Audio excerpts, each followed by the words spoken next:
अविश्रान्तं तिष्ठन्नकृतकवचः कन्दरपुटी कुटीरान्धः प्रौढं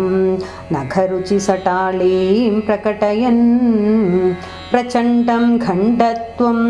नयतु मम कामाक्षि तरसा तमो वेतण्डेन्द्रं तव चरणकण्ठीरवपतिः पुरस्तात् कामाक्षी प्रचुररसमाघण्टलपुरी पुरन्ध्रीणां लास्यं तव ललितमालोक्य शनकैः नखश्रीभिः स्मेरा बहुवितनुतेनूपुररवैः चमत्कृत्याशङ्के चरणयुगली चाटुरजनाः सरोजं निन्दन्ति नखकिरणकर्पूरशिशिरा निषिक्तामारारेः मुकुटशशिरेखा हिमजलैः स्फुरन्ती कामाक्षी स्फुटरुचिमये पल्लवचये तवा धत्ते मैत्रीं पथिकसुदृशा पादयुगली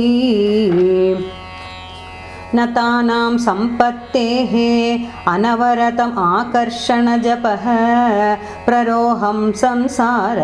प्रसरगरिमस्तम्भनजपः त्वदीयः कामाक्षी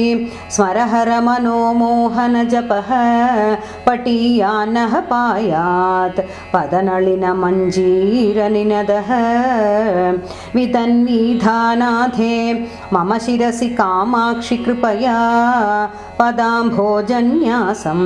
पशुपरिबृढ प्राणदयिते पिपन्तो यन्मुद्रां प्रकटमुपकम्पा परिसरं दृशानानन्द्यन्ते नलिनभवनारायणमुखाः प्रणामोद्यद्बृन्दारक मुकुटमन्दारकलिका विलोलल्लोलम्ब प्रकरमयधूम प्रचुरिमा प्रदीप्तः पादाब्जद्युतिवितति पाटल्यलहरी कृशानुः कामाक्ष्याः मम दहतु संसारविपिनं वलक्षश्रीः वृक्षाधिप शिशुसदृक्षैः तव नखैः जिगृक्षुर्दक्षत्वं सरसिरुहभिक्षुत्वकरणे क्षणान्मे कामाक्षी क्षपितभव संक्षोभगरिमा वचो वैचक्षण्यं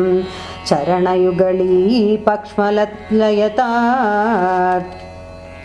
समन्दात् कामाक्षी क्षततिमिरसन्तानसुभगान् आनन्दाभिर्भाभिः दिनमनुदिगन्तान् विरचयन् अहं तायाहन्ता मम जडिमदन्तावलहरिः विभिन्तां सन्तापं तव चरणचिन्तामणिरसौ दधानो भासत्वाम् अमृतनिलयो लोहितवपुः विनम्राणां सौम्यो गुरुरपि कवित्वं च कलयन्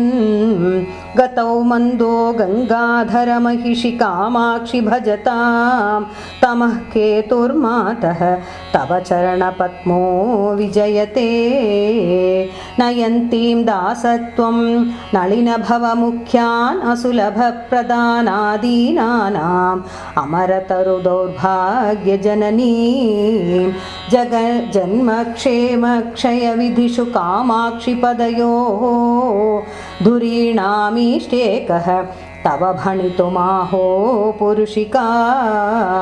जनोऽयं सन्दप्तः जननि भव चण्टांशुकिरणैः अलब्ध्वैकं शीतं कणमपि परज्ञानपयसः तमो मार्गे पान्धः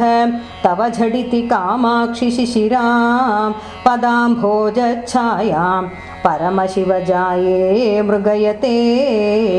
जयत्यम्ब श्रीमन्नखकिरणचीनां शुकमयं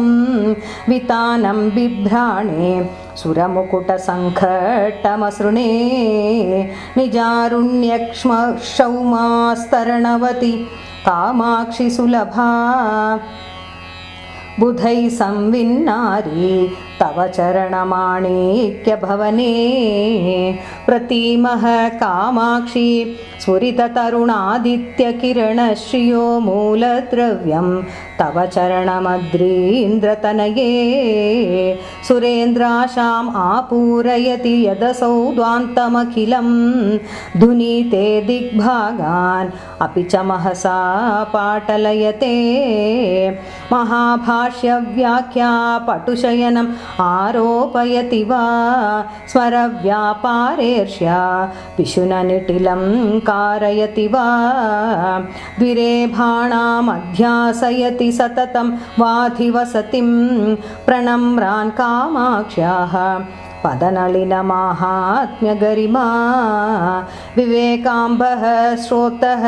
स्नपनपरिपाटी शिशिरिते समीभूते शास्त्रस्मरणहलसङ्कर्षणवशात् सतां चेतः क्षेत्रे वपति तव कामाक्षि चरणो महासंवित्सस्य प्रकरवरबीजं गिरिसुते दधानो मन्दारस्तपकपरिपाटीं नखरुजा वहन् दीप्तां शोणाङ्कुलिपटलचाम्पेयकलिका अशोकोल्लासं नः प्रचुरयतु कामाक्षि चरणो विकासी वासन्तः समय इव ते शर्वदयिते नखांशु प्राचुर्य प्रसृमरमराळाळिधवलः स्फुरन्मञ्जीरोद्यन् मरकतमहः शैवलयुतः भवत्याः कामाक्षि स्फुटचरणपाटल्यकपटो न दशोणाभिक्यो नकपतितनूजे विजयते धुनानं पङ्घौखं परमसुलभं कण्टककुलैः विकासव्यासङ्गं विदधद पराधीनमनिशं नखेन्दुर्ज्योत्स्नाभिः विशदरुचिकामाक्षि नितराम् असामान्यं मन्ये सरसिजमिदं ते पदयुगं करीन्द्राय द्रुह्यति अलसगतिलीलासु विमलैः पयोजैर्मात्सर्यं प्रकटयति कामं कलयते पदाम्भोजद्वन्द्वं तव तदपि कामाक्षि हृदयं मुनीनां शान्तानां कथमनिशमस्मै स्पृहयते निरस्ता शोणिम्ना चरणकिरणानां तव शिवे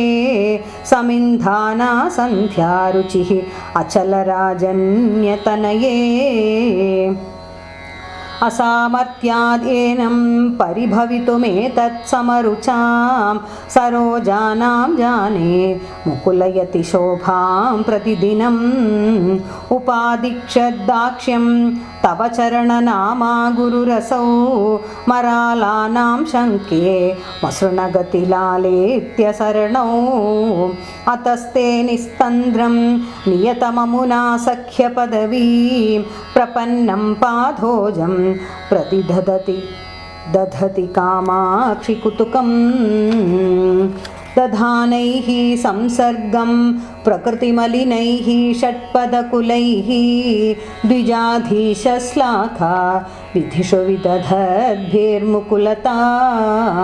रजोमिश्रैः पद्मैः नियतमपि कामाक्षिपदयोः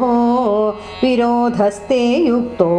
विषमशरवैरी प्रियतमे कवित्वश्रीमिश्रीकरणनिपुणौ रक्षणचणौ विपन्नानां श्रीमन् नलिनमसृणौ शोककिरणौ मुनीन्द्राणाम् अन्तः करणशरणौ मन्दसरणौ मनोज्ञौ कामाक्ष्याः दुरितहरणौ नौमि चरणौ परस्मात् सर्वस्मादपि च परयोर्मुक्तिकरयोः नखश्रीभिर्ज्योत्स्ना कलिततुलयोस्ताम्रलतलयोः निलीये कामाक्ष्या निगमनुतयो नाकिनतयोः निरस्तप्रोन्मीलन् नलिनमदयोरेव पदयोः स्वभावादन्योन्यं किसलयमपीदं तव पदं मृतिं नाशोणिं न भगवति दधाते सदृशतां वने पूर्वस्येच्छा सततमवने किं तु जगतां परस्येत्तं भेतः स्फुरति हृदि कामाक्षि सुधियाम्।